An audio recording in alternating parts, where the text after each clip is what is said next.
Hi guys, good morning, good afternoon, good evening, whatever time you're watching this video. This is Robert coming here from Doha, and of course I'm still in the roof.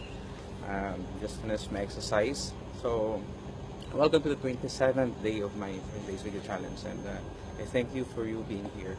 And I would like to apologize and pardon to my non-Filipino viewers and friends because I'll be delivering this in Tagalog.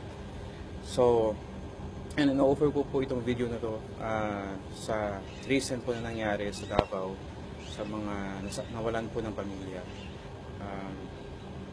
Hindi pa condolences po sa mga pamilya pong nawalan ng mahal sa buhay. Doon po sa mga tao pong nasugatan at tumamo po ng injury dahil sa nangyaring ito. Lord, kayo na pong bahala, Panginoon, to comfort yung mga tao po nasaktan, sa mga tao po nawalan ng mahal sa buhay, and you may provide them the comfort, Panginoon, sa kayo na pong bahala. Alam ko po napakasakit, hindi po namin nararamdaman ito dahil wala po kami sa kanilang kalagayan, pero bring people, Panginoon, padalhan niyo po sila ng tao na makakatulong po sa kanila sa mga panahon po ito. Yun po siguro, Lord. Maraming po salamat. And also dun sa mga sundalo natin na papunta ng kuta ng Abu Sayyaf, I also offer my prayer for them, and we should offer a prayer for them para matapos na itong gulo pagdating sa mga Abu Sayyaf. Siguro it's time for our hearts to bind together. I mean, regardless of our religion, regardless of our clan, our status in life, regardless of our belief, our heart doesn't recognize all these things. It only recognizes a bit of another human heart. So let us be connected in this level. Nandito yun, di ba? Let's be connected in this level. So magkakaintindihan tayo lahat. So yun, just offer, and I just want to say thank you rin sa bagong pamunuan ng ating bansa, sa mga bagong cabinet secretary, sa mga bagong leader, most especially sa ating mahal na presidente. I remember once 4 years ago when I was watching his show, Gikan sa Masa para sa Masa, in Davao. I'm watching this daily in YouTube, and I prayed and I wished and I prayed to God na sana tumakbo sa presidente ng Pilipinas. And just few months back, he won as a president of the Philippines.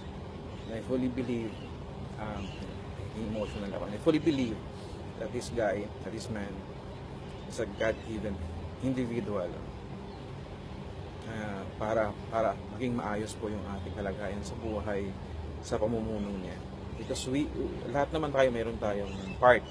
So, yun, kaya rin po ako nag-shoot ng video na to. I would like to encourage everybody. I would like to recommend to everyone na let's us share our good experience sa nangyayari po sa ating paligid ngayon. Yung mga simpleng bagay. Let us use this media, the social media, our Facebook, our Instagram, YouTube, whatever, Twitter, since wala tayong pambayad sa mainstream media, let's use this media as platform para ikwento yung mga magaganda nating experience for a change na nakikita natin, na experience natin sa ating buhay mismo. I personally, I would like to share yung pag-uwi ko noon sa last Eid ng July, papuntang Pilipinas to visit my family.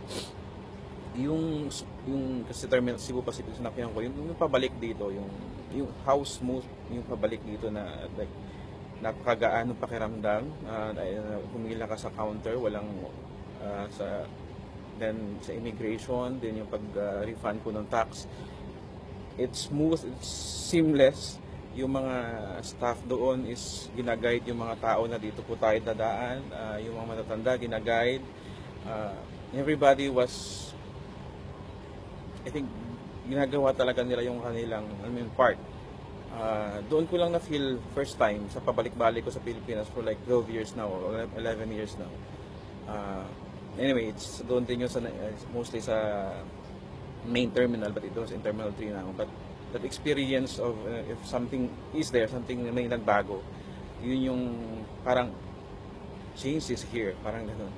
Then, isa pa siguro is as an OFW and wala yung aking pamilya rito sa tabi ko, nandun sila sa Pilipinas.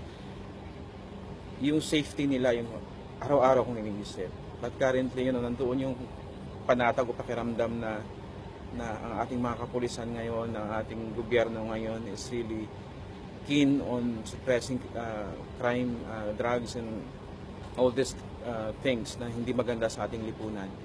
So, I would like to encourage everyone, use this platform, pabahiin natin yung ating social media ng mabubuting balita, ng magagandang balita, ng good news. This will lift up our spirit. Dahil pag nakakarinig tayo ng balita sa tao mismo na naka-experience nito, iba yon, ibang level yon. It's not from the mainstream media that it can be, pwede nilang i-edit or something like that.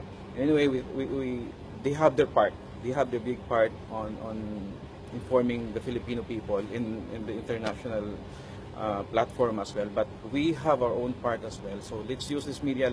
Let's use our free social media site na ipamahagi ang magaganda at mabubuting balita na nangyari sa buhay natin, especially nowadays na marami ring bumabatikos. So guys, I encourage you to post a good news para matalo yung mga bad news. So, yun lang. Thank you so much for watching. Maraming salamat. Please, don't be shy sa pagpo-post nyo ng mga gandang balita. Example, sa papalengke nyo ngayon, dating maluwag, ngayon ay masikip, ngayon maluwag na. Sa pagpipila nyo sa MRT o sa LRT na dati ay parang hirap kayo pero ngayon okay na. I mean, your own experience. Kayo nakakaalam yan. Just share it because let us show the world and show all the Filipino people na ito, na mayroong pagbabago tayo nararamdaman sa sarili natin at sa ating paglalakad o sa ating araw-araw na pamumuhay ngayon.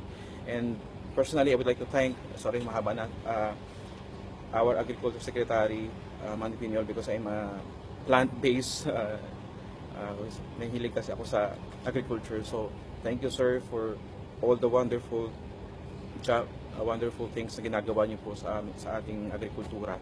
Maraming salamat po. Maraming salamat sa lahat and praise you guys. Good day. Bye.